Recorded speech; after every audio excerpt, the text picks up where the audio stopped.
Hey everyone, I'm Darren, and in my last video, I introduced you to this watercolor map here next to me and to the amazing place that inspired it, Strzelecki National Park on Flinders Island off the coast of Tasmania, where I did a month-long artist residency. The protected ecosystems within this park make up an island in the ecological sense, in one corner of a much larger actual island surrounded by water. The goal in this map, called Sanctuary, was to play up the park's quality of preciousness by turning it into an actual island. And I think of this map as the pivot point to my current mosaic or cubist style of island representations. About 4 years later, I made a second map inspired by the same place called Sanctuary 2, and that's what I'll focus on this time. My gallery has it in their inventory now, so I can't put it on the wall here, but here it is at an exhibition a few years ago. It's much bigger and more intricately faceted than the first version, more mosaic like you could say, incorporating a lot more of my photography. There's still plenty of spatial distortion, just a function of the montaging process, and it's still rotated from the actual geography, about 180 degrees this time. But the goal was as much geographical reality as possible, no more imaginary extended coastline. This move toward more geographical detail and fidelity had already started during the years in between these two versions. One reason is that the puzzle, figurative and literal, of taking my subjective experience of a place and massaging it and grounding it into geographically accurate spatial relationships brought back some of the precision and problem solving that I missed from my previous life in landscape architecture. But also, my goal of heightening the fragility of endangered islands felt more impactful when I could apply it to real islands with their real life boundaries, whether that boundary is a coastline or some other kind of edge. So in Sanctuary 2, I restored the human made edges of the park along the north and east sides, at the bottom and left this time, along with some bits to the west. The way the composition turned out, though, with these blue skies in the corner, at first glance, it does look like I'm still artificially adding some water. You might think it's a coastal peninsula. One key result of the map's increasing complexity, bringing in more imagery from my explorations, has been that they capture journeys from one mosaic facet to the next. Your eye can travel through the map just as I did myself through the actual place, physically, along trails or roads. In Sanctuary 2, there are three separate journeys that correspond to the three routes into the park, which you can see here in white. Along these routes, individually and together, you get a sense of the park's amazing variety of landscapes, which I think of as an archipelago within the larger island of the park as a whole. Obviously, you don't see that so well here, though. So, what I've tried to do in the watercolor is essentially capture and heighten this hierarchy of islands. Here are those same three routes in red, though again, super distorted compared to the real ones, and rotated 180 degrees. And I've taken the liberty of extending them so that they all start at the site of the artist residency. These sequences of views aren't really obvious unless I diagram them like that, but the map design process is particularly rewarding for me when I know that they're there to be discovered. So I'll lead you along each of these three routes. The first one, and the most dramatic, is the hike to Strzelecki Peak, the highest point in the park, which takes about 4 hours round trip.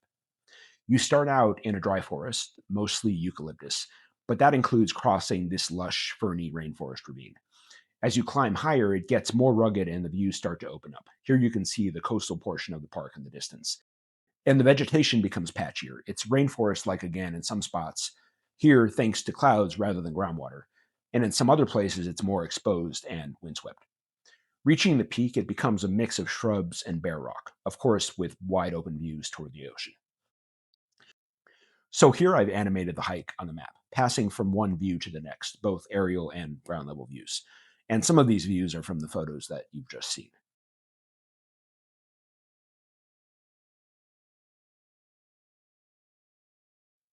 The second route connects the two beaches at either end of the park's much smaller coastal sector. The trail passes through coastal scrub and scraggly forest with alternating views of the sea and inland toward the mountains. This view is from the beach at the northern end. And here it is on the map.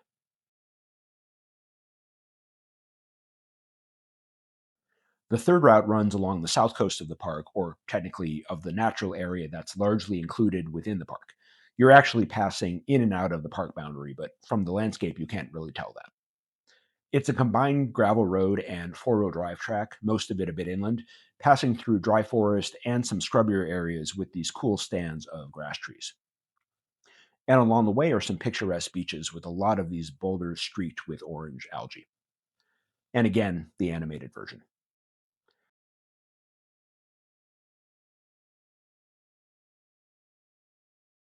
There is a drawback to bringing these journeys into the maps, though, and to the bigger sizes that make it possible. All of this works against the theme of fragility. The upscaling takes these maps even further back in the direction of the oil paintings that came earlier in the development of this style. Those were less about the viewer absorbing the place than the viewer being absorbed by the place. There's more a sense of immersion, of being overpowered by the landscape. But an obvious difference is that in the watercolors, it's not the individual views that have gotten bigger and more immersive, they've multiplied. This brings us back to the journeys, though. Moving through a place is more truly immersive or interactive than just standing still and gazing at it. That's common sense, at least in terms of physical places. But you can argue that's true for representations of those places too. Even if a traditional landscape painting or photograph is big enough or evocative enough to draw you into it, there's still some level of detachment, independent from the fact that you aren't actually in the physical place. And it is possible to capture the experience of a hike in a representation, or at least to go beyond stationary gazing. Montaging, my way of doing it, or something similar, goes in that direction. Feeling like you're traveling through or across an island, or at least tracing the paths that I took myself, wipes away its gloss of splendid isolation. It brings the place down to your level, off its pedestal, so to speak. Above, I call this a drawback, but that's actually just part of the story. On one hand, you might consider the preciousness aura something to preserve and drive home, as I generally do. But on the other, there's the view that the idea of nature as a fragile, precious object to begin with, separate from us, ought to be shattered. And you could say the mosaic pattern is doing that on the most abstract level. The concept of fragility can't apply in the first place to geography that's never really been isolated and has always been changing. More to come on this dichotomy in later videos. So that's a finished example of where all this creative evolution has ended up. All the maps I've made since then have basically been variations on the theme. In future videos, I'll get more into those and the equally exceptional places that inspired many of them. But I'll also backtrack a bit to maps where this move in the direction of geographical reality hadn't gone so far yet. So stay tuned.